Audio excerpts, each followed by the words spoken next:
40%. Saiu a pesquisa Ibope-CNI e ela era aguardada por muita gente, por um motivo muito simples. De março para cá, uma após a outra, todas as pesquisas que tivemos foram feitas ou por telefone ou pela internet. Isso é um problema. No Brasil, a gente não tem muita prática em fazer pesquisas desse jeito. Então, às vezes, podia haver algum tipo de problema metodológico que não tivesse sido percebido. Pois bem, o governo de Jair Bolsonaro é avaliado como ótimo e bom por 40% dos entrevistados. Ruim e péssimo por 29%. E outros 29% o consideram regular. Se você está no grupo que percebe Bolsonaro como uma ameaça à democracia, bem, então a gente precisa parar para ter uma conversa. Eu sou Pedro Doria, editor do Meio. Aliás, você conhece o Meio? Gratuito, de segunda a sexta, chega cedo no seu e-mail, leitura rápida, só 8 minutos. E o essencial para você compreender o dia. Assina lá. E esse é o ponto de partida.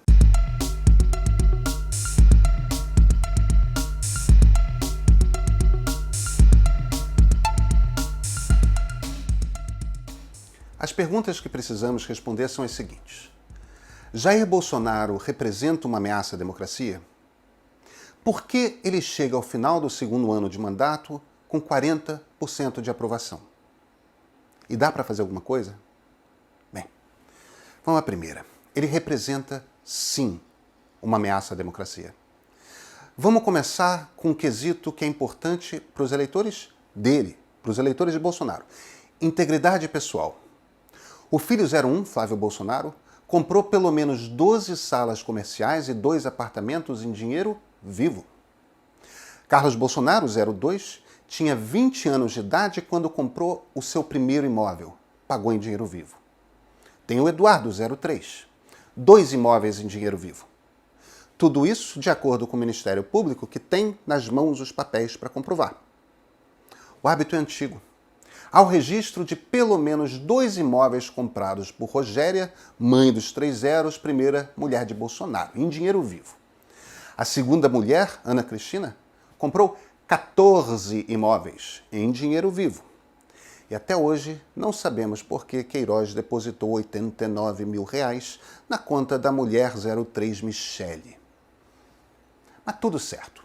Corrupção no Brasil é vasta e isso fere o tesouro muito mais do que o próprio regime democrático. Para não falar de que Bolsonaro mente, né? Porque o que ele fez durante o seu discurso na abertura da Assembleia Geral da ONU foi isso, ele mentiu. E vale dar uma olhada na checagem que a agência Lupe e os fatos fizeram do discurso, porque é inacreditável quanta informação absolutamente incorreta está lá. O bolsonarismo se elegeu na esteira da Lava Jato. E a Lava Jato, como é que está? Com procuradores renunciando por toda parte. Com o Procurador-Geral da República escolhido a dedo por Bolsonaro para segurar as investigações de corrupção. Com o ministro renunciando porque o presidente queria escolher quem investiga os seus filhos no Rio de Janeiro. Aí o assunto não é mais corrupção. Aí o assunto já é um chefe do executivo tirando de uma estrutura do Estado brasileiro suas garras e dentes. Bolsonaro quer que esse pedaço do governo não funcione. A partir daí a gente tem a inversão dos órgãos de Estado. O Ministério do Meio Ambiente serve para impedir que ameaças ao meio ambiente sejam investigadas e punidas. O Instituto criado para combater racismo serve para impedir que o combate público ao racismo ocorra. O Ministério da Saúde? O Ministério da Saúde serve para que médicos e ciência não tenham voz sobre o combate a uma pandemia. O Ministério que devia proteger direitos humanos e mulheres trabalha para impor uma gravidez a uma criança que foi estuprada repetitivamente.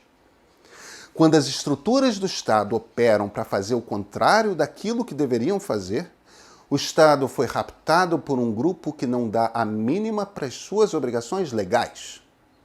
Isto é uma ferida profunda na democracia, porque, vejam, não é ser eleito e fazer o que quer, tem regras.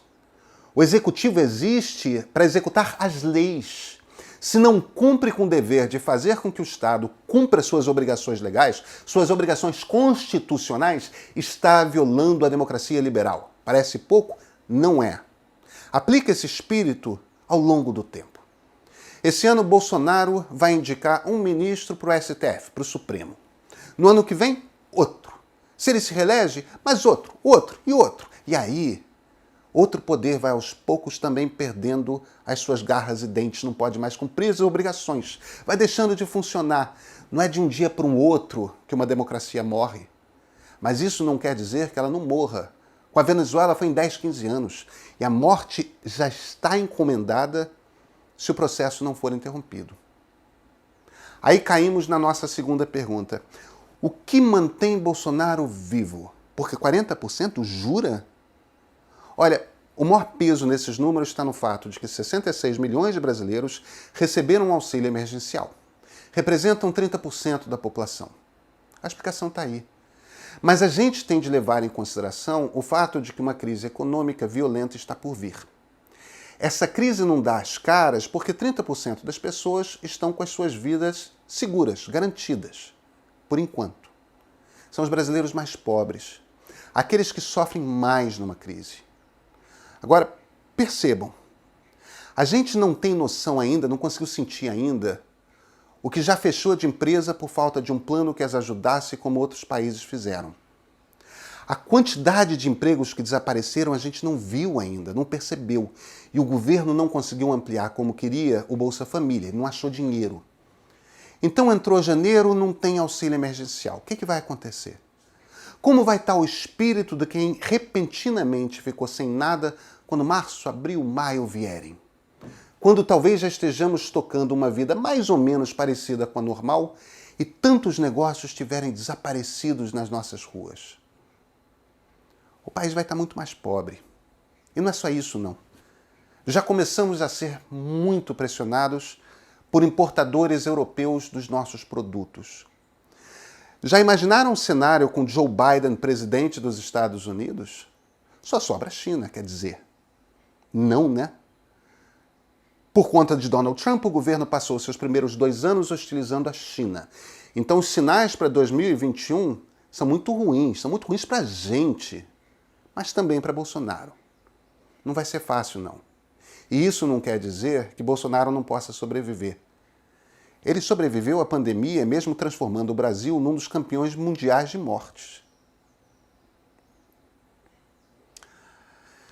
Aí, por fim, a gente tem de se perguntar o que fazer, como defender a democracia.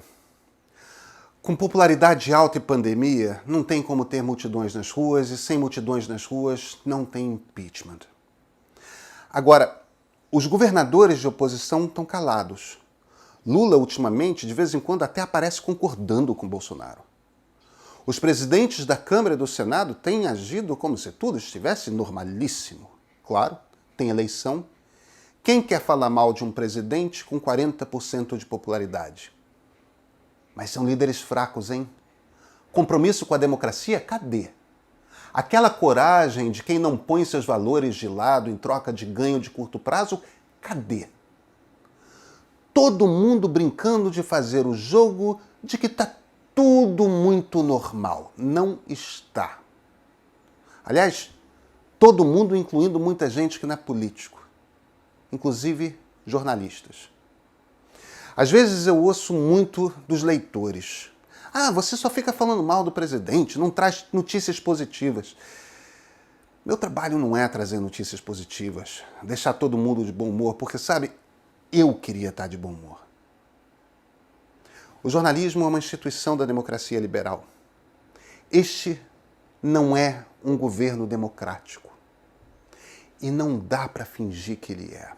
Não dá. É isso.